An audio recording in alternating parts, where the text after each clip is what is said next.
पहले one day international match में दूसरी गेंद पर 0 रन पर ही आउट हो गया। लोगों ने सोचा बच्चा है 16 साल का, अभी तो नया है खेल में, लेकिन किसको पता था कि ये इंसान जिद्दी इंसान है और इसी जिद्दी इंसान को बाद में क्रिकेट का भगवान माना गया।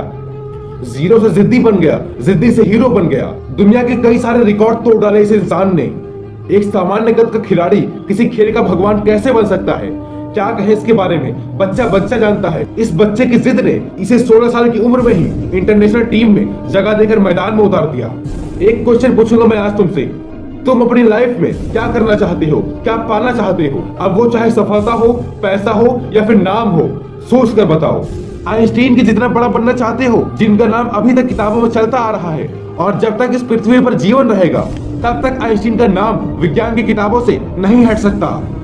ऐसा कैसे हो सकता है कि स्कूल में मंद बुद्धि कहे जाने वाला इंसान इतना बड़ा साइंटिस्ट कैसे बन सकता है? इसका एक जवाब है जिद। उनमें जिद थी कि मैं अपने हिसाब से पढ़ूंगा, अपने हिसाब से सीखूंगा।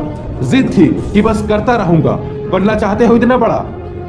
रतन टाटा ने इंडिया में एक कार लॉन्च की, लेकिन वो नहीं चली, घाटा होने लगा। जब ज्यादा घाटा होने का अंदेशा हुआ तो अपनी कार कंपनी बेचने चले गए एक दूसरी कंपनी के पास, ताकि और ज्यादा घाटा न हो।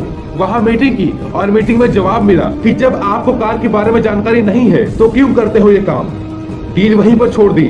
वापस आते वक्त रास्ते में सोचते रहे कि बहुत हो गई बेइज्जती, अब मैं दिखाता हूँ कि टाटा क्या चीज है। मेहनत की, एक तगड़ा मॉडल बनाया और गजब की कार इंडस्ट्री खड़ी कर दी।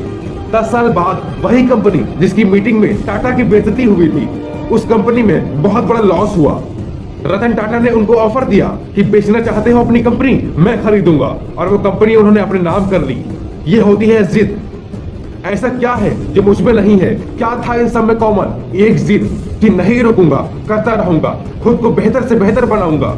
उनमें जिद थी कि वही बनूंगा जो मैं बनना चाहता हूँ, चाहे कितनी भी रुकावटें आए। बनना चाहते हो इनके जैसा, मन कर रहा है ना बनने का, लेकिन ये जो लेकिन शब्द है ना, यही तुम्हारी वाट लगा देता है। मैं कुछ करना तो चाहता हूँ, लेकिन मैं बड़ा बनना चाहता हूँ, लेकिन मैं मेहनत तो करना चाहता हूँ, लेकिन मेरा सपना तो बड़ा है, लेकिन कोई थाली में परोस कर देगा क्या कि ये खा लो, आज से तुम सचिन हो जाओगे, कि ये खा लो, आज से तुम दुनिया में आइंस्टीन के नाम से जाने जाओगे, ये जड़ी बूटी खा लो, आज से तुम अरबपति बिजनेसमैन बन जाओगे।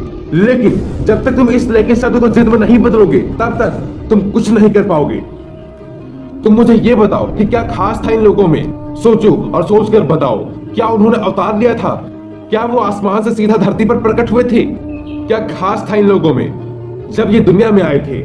वही हाथ, वही पैर, वही आंख, वही नाक, वही कान और वही गला, सब कुछ वही का वही। उनके शरीर में भी इंसान का लाल खून था। क्या ये सोने और चांदी के बने थे? क्या ऊपर वाले ने इनके कान में कोई गुप्त मंत्र फूंक कर भेजा था कि जाओ तुम सचिन बनोगे, जाओ तुम टाटा बनोगे, जाओ तुम आइंस्टीन बनोगे? चलो एक और एग्जांपल देता हूँ तुम्हें। जब तुमको एक दिन के लिए किसी रूम में अकेले बंद कर दिया जाए तब तुम क्या करोगे? और अगर तुमको एक हफ्ते के लिए बंद कर दिया जाए तब तुम क्या करोगे? और अगर तुमको 1 महीने के लिए रूम में बंद कर दिया जाए तब तुम क्या करोगे? और आगे चलते हैं, अगर तुमको 1 साल के लिए किसी काल कोठरी में डाल दिया जाए तब तुम क्या करोगे? जान निकल जाएगी ना। लेकिन अगर मैं तुम्हें कहूँ कि तुम्हें 27 साल तक जेल में रहना है तब तुम क्या करोगे? तुम तो जीने की उम्मीद ही छोड़ दोगे ना, क्योंकि 27 साल के बाद जब तुम बाहर आओगे तब तक शरीर बिल्कुल कमजोर हो जाएगा, तुम्हारी जिंदगी बर्बाद हो जाएगी, सब कुछ खत्म हो जाएगा। लेकिन क्या कोई सोच सकता है कि एक इंसान को 27 साल जेल में रहना पड़ेगा और जब वो इंसान जेल से बाहर आएगा तो 5 साल के बाद उसे साउथ अफ्रीका का राष्ट्रपति बना दिया जाएगा? क्या बोलोगे इनको? कोई शब्द नहीं है इनकी जिद के आगे। आप यही सोचोगे ना कि इनका कोई जुगाड़ होगा, लेकिन अगर इनका कोई जुगाड़ होता तो ये 27 साल तक जेल में क्यों रहते? पूरी दुनिया ने एक जिद वाले कैदी को किसी देश का राष्ट्रपति बनते देखा। तुम बोलोगे ऐसा तो होता ही है कोई ना कोई करोड़ों में।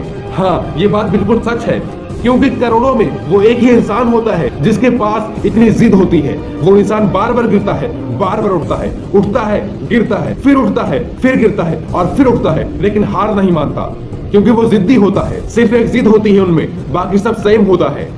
वो हमारे जैसे ही पैदा होते हैं, लेकिन जब दुनिया से जाते हैं तब दुनिया का बच्चा उनको मिस करता है। हर न्यूज चैनल, हर अखबार उनके जाने का शौक मनाता है, क्योंकि वो मानव से महामानव बन जाता है, मेहनत की सारी हदें पार कर जाता है। वो एडिशन की तरह हजारों बार फेल होने के बाद भी हार नहीं मानता और जिद करता है कि रुकना मेरा काम नहीं, जब तक यमराज ना आ जाए तब तक आराम नहीं। तुम भी हार मत मानना, सारी हदें पार कर देना मेहनत की, और जब तक यमराज ना आए रुकना मत।